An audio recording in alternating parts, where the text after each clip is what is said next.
So John, the Nintendo Switch has had a lot of kind of miracle ports. Something where this is kind of the first time that we've been able to like play a lot of modern current generation games without a lot of compromises, or maybe sometimes a lot of compromises. I remember back during the PlayStation Vita generation playing like Borderlands 2 on that thing, which is just like, it did the job, but it was also like it was pretty compromised. Whereas like some games on the Nintendo Switch are a similar situation to that game. Some of them aren't. Some of them are like very much like, yeah, this is pretty much the full-fledged game. It looks just like it does on the PS4, sometimes even the PS5.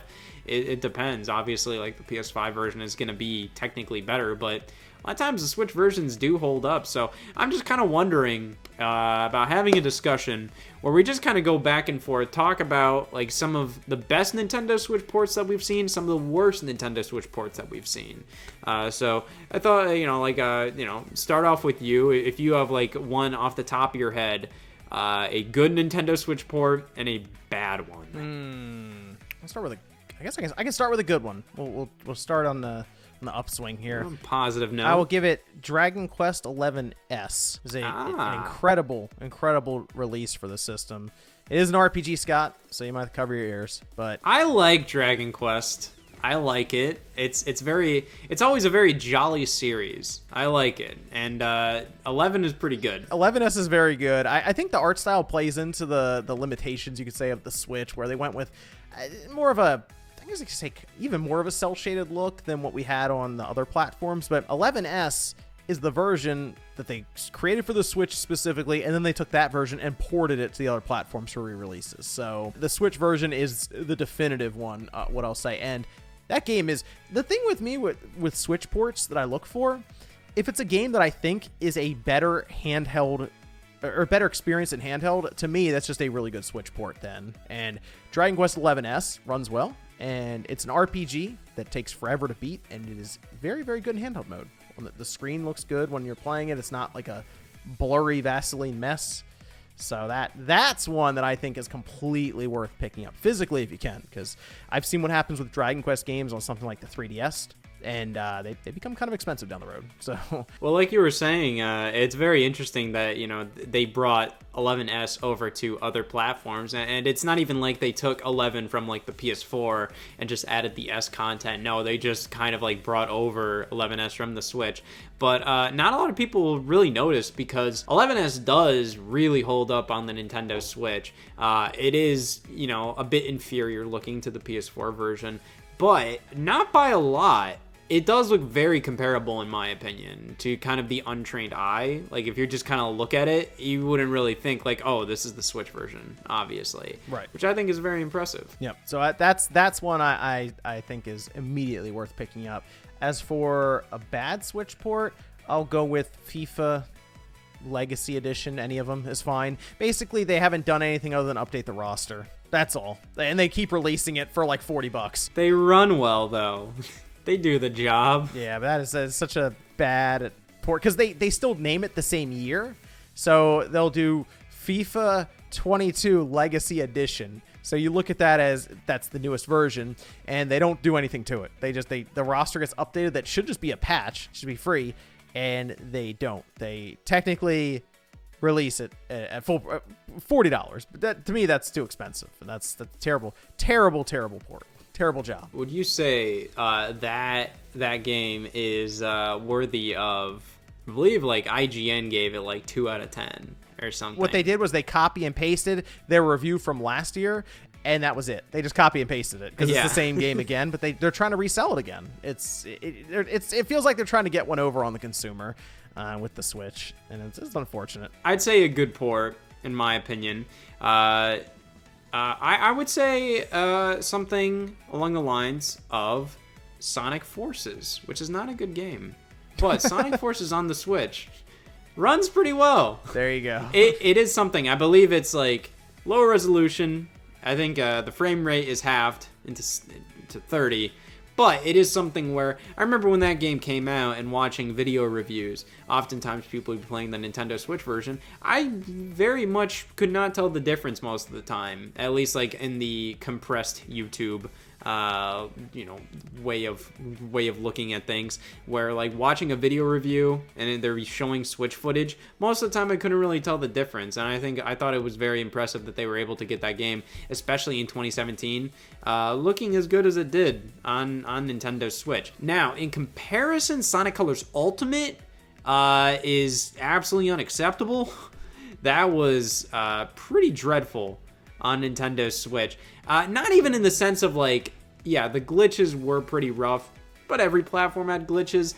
I think the loading times were unacceptable on Nintendo Switch.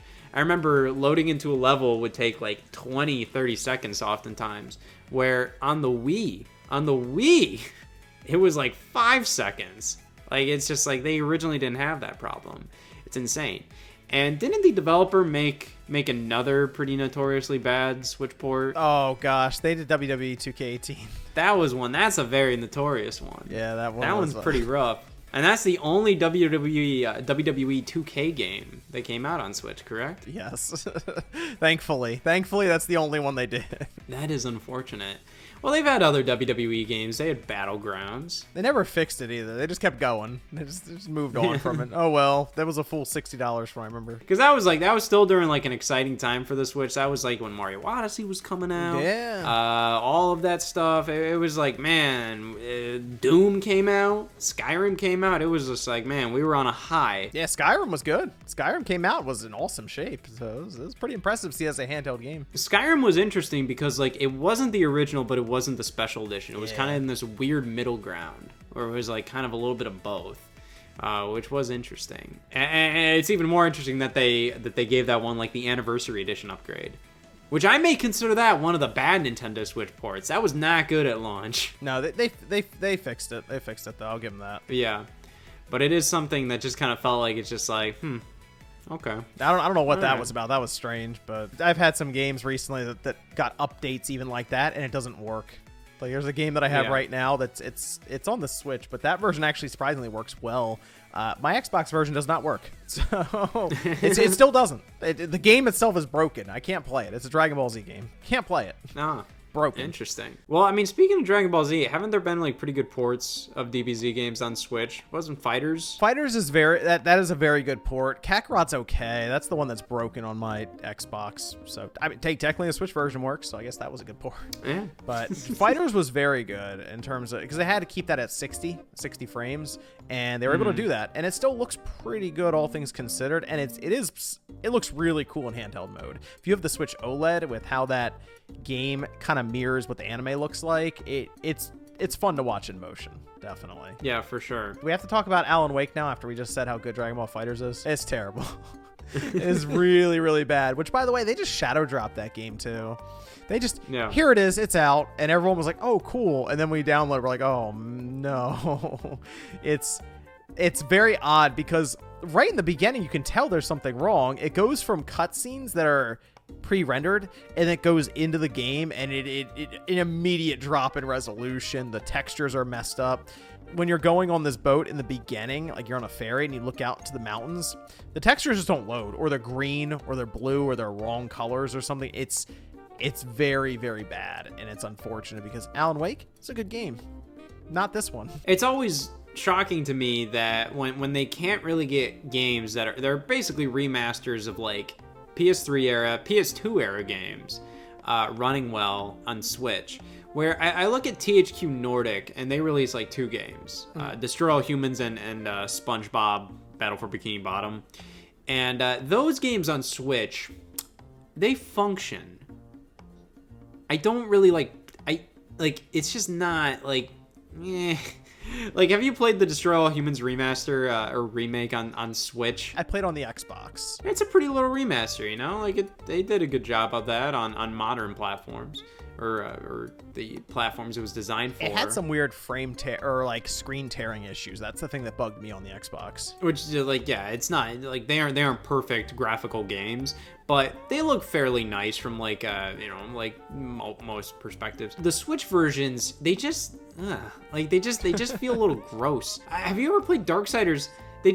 Have you played Darksiders 3 on Switch? I have not. Yeah, that's a pretty bad one. That one's I think what you're describing is like the the Switch Vaseline or crusty effect. Where Yeah. it doesn't quite run that great. And Darksiders 3 is a game that when it first came out, I remember it had some frame issues on like current platforms. Then eventually we got more powerful systems and it just brute forced it. But that probably is a game that shouldn't have been ported to the Switch. No, it's very interesting that they decided they were just like, oh yeah, we have to put Darksiders 3 on this system. Maybe because they put Darksiders 1 and 2 on it as well. Yeah. Maybe they just felt like, well, might as well. But THQ Nordic, I mean, like, hey, like, I love keeping my eye on those things. I mean, on that guy. And God bless them. They like putting their stuff wherever they can put them. Yep. And that can be kind of good. That can be kind of bad. The SpongeBob Battle for Bikini Bottom remake was just like there was no reason for it to be in the state it was. It's a SpongeBob game. That game kind of fits in with your generation though, right? Where it was around during the Xbox, the PS2, and the GameCube. You remember those games fondly. Yeah, child kids games on the GameCube. You know, like that was when I was growing up. And yeah, I played that one a lot as a kid. So I have a pretty good understanding of that game. And yeah, the frame rate was not good on the Switch version. Resolution was not great. They even swapped the controls for some reason where like jump was on like A and then attack was on Y. So you have to swap your thumb. That's weird. Like, that is weird. It's very strange. It was not great. Destroy Humans was just not, it just did not feel good on Switch to me personally.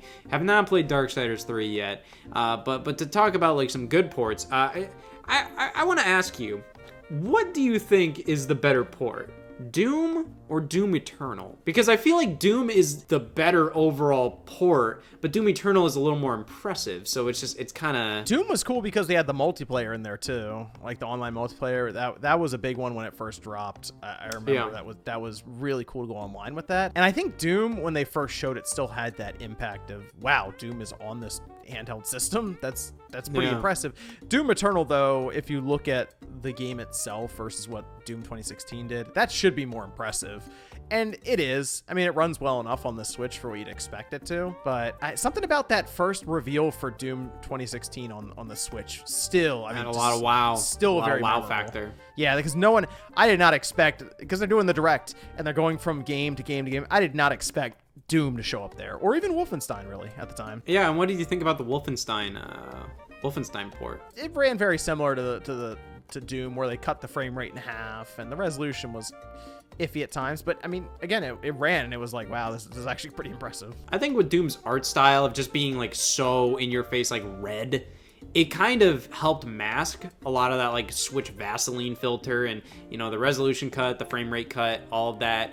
At least to me, it kind of felt like just its art style helped kind of mask a lot of that, where Wolfenstein didn't as much. And they also did like Wolfenstein Youngblood and all of that. It was a very interesting time where it was just like, yep, all these Bethesda games are coming, and they very much committed to, you know, Doom Eternal coming, even though it took a while, and Wolfenstein Youngblood coming, even though, you know, I think that came day and date with the other versions, right? It did. Yep. Yeah, impressive.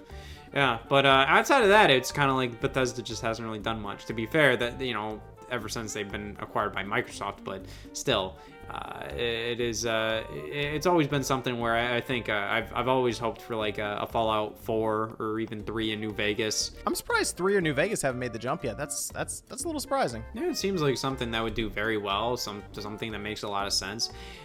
What do you think? I mean, like, we just as a little offshoot kind of thing, what do you think is like an older game, like maybe from the PS4, Xbox One generation, that makes sense as like a Switch port, like that has not came over yet? Because I'm thinking about like other Bethesda games that came out around that time, and I'm thinking like, man, it would just be, I feel like it makes no sense, but it would also make sense to just see randomly like, oh, Rage 2 is coming to the Switch or something Rage like that. 2, wow. Or it's just like, huh, okay. You know, like that's just something where it's just like, I don't know. Not that it would, like, oh man, yeah, that definitely would run, but it just feels like one of those off the wall. When I think of the Switch specifically for ports that these companies will do whatever they can to get it there, I think of Japan, so I'll think of things like a Tales of Arise or a Scarlet Nexus, games that aren't there, but I feel like they should be because it's so obvious where the market is there. And To be fair, Bandai Namco did kind of fall behind on the Switch because they didn't expect it to do well. There is also Soul Hackers 2. Yeah, that one's surprising because that one did not do well when it released, and you feel like it was so obvious that they missed the Switch boat for it. Yeah, it came to Xbox. Yeah. It's just like, why would it come to Xbox? Yeah. That's another thing we could talk about. Xbox ports are weird. There are some weird ones out there that get announced. Like today. Octopath, you get Octopath 1. So, to my understanding with Octopath, Xbox specifically paid to have that game ported. So they paid for basically everything about it. I have some good ones here for you, Scott. Good ones. I don't know if you've checked these out yet. I'm going to help you out, okay? Let's hear it. Let's see. I got Alien Isolation. I've not played Alien Isolation yet, but yeah, I did hear that was a very good port. It's very odd because the texture quality is better on the Switch than it is on the PlayStation 4. And it runs 1080p docked, 720p handheld. Straight up better image quality than the Xbox and the PlayStation. 30 frames pretty much locked, and they use the HD rumble in an interesting way. There's a motion tracker and it'll kind of blip and rumble a little bit here and there, and that's one that I think works really well in handheld mode with some nice headphones. Get them synced up, and it's a really cool game if you haven't played it because it makes the xenomorph really, really powerful, and you're always running away from it or trying. It's pretty cool. It's got a lot of tension to it. Yeah, that was that came off hot off the heels of Colonial Marines. Like within like the 2 years of that game. But it was almost kind of like an apology letter for Colonial Marines. It felt like it was everything that game wasn't, pretty much. Okay, now a bad Switch port, I have Ark Survival Evolved, and then to follow that up with a good Switch port, I have Ark Survival Evolved. Because it was busted, and then they went back and they redid the entire port and put it in Unreal Engine, and it's actually not bad anymore. On my end, I would say a good Switch port be Crash Bandicoot 4. That one is good. That is very good. It runs fantastic on Switch. It looks great on Switch too. It's one of those where if you just kind of like saw somebody playing it on the TV, you wouldn't immediately think, oh, that's the Switch version. Nier Automata, which came out in 2022, I recently played this version. It's a good one. Yeah, it is very, very impressive. It's another one where if you just caught it, you wouldn't really think like, oh, that's the Switch version. Obviously, there are some, downgrades, and I believe it is locked at like, is the PS4 version like at a 60? If you play it on, especially on the PS5, it's 60, yeah. Yeah, 60 FPS, and Switch, I believe, is down to 30. Yep, they cut it in half, yeah. Yeah, but it does work. It does the job, and it is something where it feels good, it looks good. It is a game where you wouldn't immediately think like, oh, this should run perfectly on Switch without, many drawbacks. It was a game that around like 2018 or so, people were like, oh man, we could use a Nier Automata port, which is kind of unfortunate. Do you kind of feel like a lot of the Switch ports that came out in like 2022 and onward, they feel kind of like, man, if this came out like a year or two ago, yeah, this would have been like insane. We're seeing other, like the Steam Deck exists now. So people do bring that up a lot, whereas like you said, 2 or 3 years ago, it would have been this, wow, this is incredible. It's a handheld. I think maybe the excitement and the magic of these games working in handheld form kind of worn off a little bit since the Switch's initial reveal and a couple of years after that. So maybe that's what it is. I think we need to be like wowed again with some maybe more powerful device, but also just maybe newer features or something. But to follow that up, I have one more good port, Scott, just for you, okay? Alrighty. Because it uses the GameCube controller. Oh. A third-party company decided to use not only the GameCube controller, but also Labo. They used the pedal and the car and the steering wheel. They did it all. It's for Grid Autosport.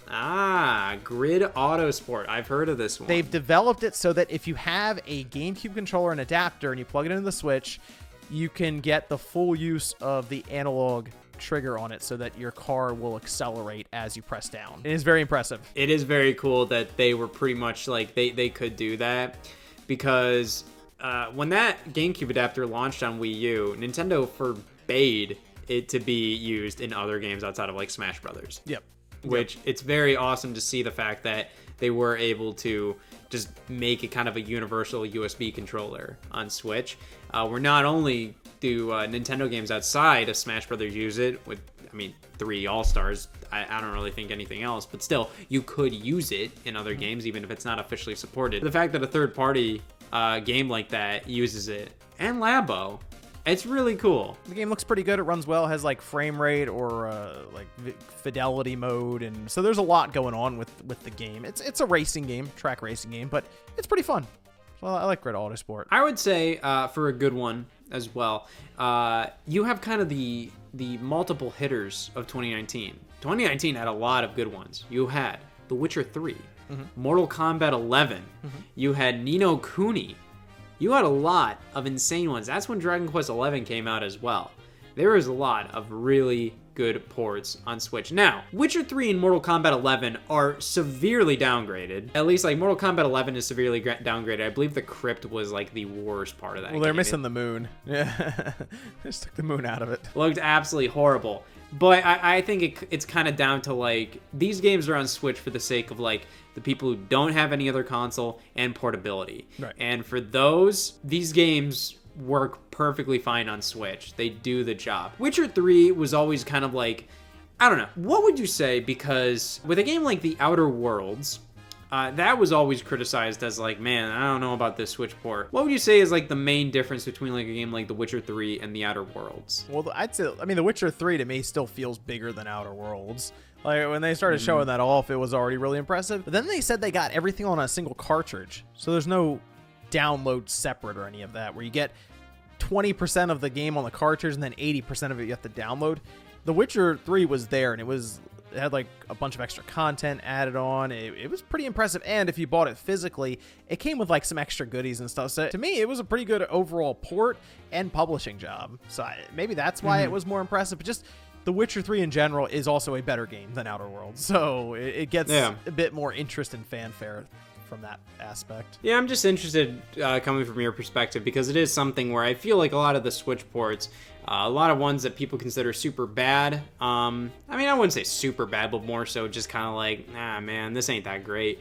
It is something where it is kind of down to like personal preference as to like what can you handle, because Witcher 3 has a lot of downgrades. There's a lot of like just gross textures and frame rate dips and just resolution dips in that game, but overall it's very perfectly playable, and it is still The Witcher 3 on one cartridge on the go, which is insane. Where The Outer Worlds is a bit similar in terms of the fact that it's like, yeah, like a lot of the same downgrades, but I'd say it's a little more unstable, and also you do require a download, which just kind of feels like it's like, it isn't as impressive. I would say though, something else, something worth celebrating is the fact that Persona 5R came over. Very similar to what I was saying. If it came out like a year or two earlier, I feel like it would have hit a little better, because Persona 5 Royal finally comes out on Switch.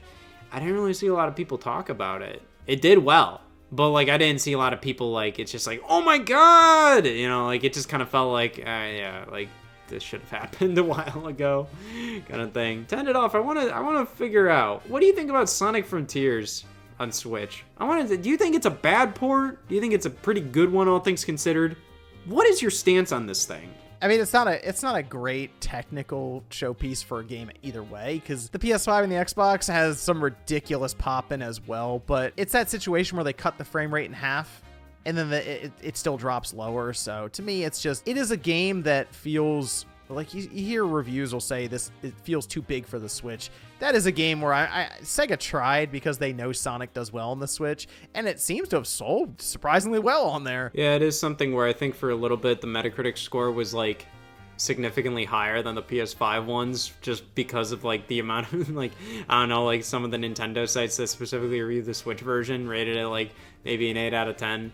Where it's just like, more people are reviewing the PS5 version. Just one of those silly things where it's just like, for a little bit, like for some reason, like, oh man, the Xbox One version of the game is at like an 81 on Metacritic, but the PS5 version is at a 72 with 70 reviews. While the Xbox One version has 5. Yeah, I mean, it comes down to because it's also up to the studio to send out review codes, and sometimes they just pick the PS5 version. It happens actually quite a bit. Oh, you get to pick the review? You get to pick that? Well, sometimes you can request them, but a lot of times they just go, this is what you're getting. We're not going to give you the Switch version. You get the PlayStation 5 version. In their mind, this is the best possible version we have on console, so here you go. And even on PC, it was a little iffy with some glitches and stuff, so I assume they looked at it and said the PS5 is the best version we have internally. That's what we're giving reviewers.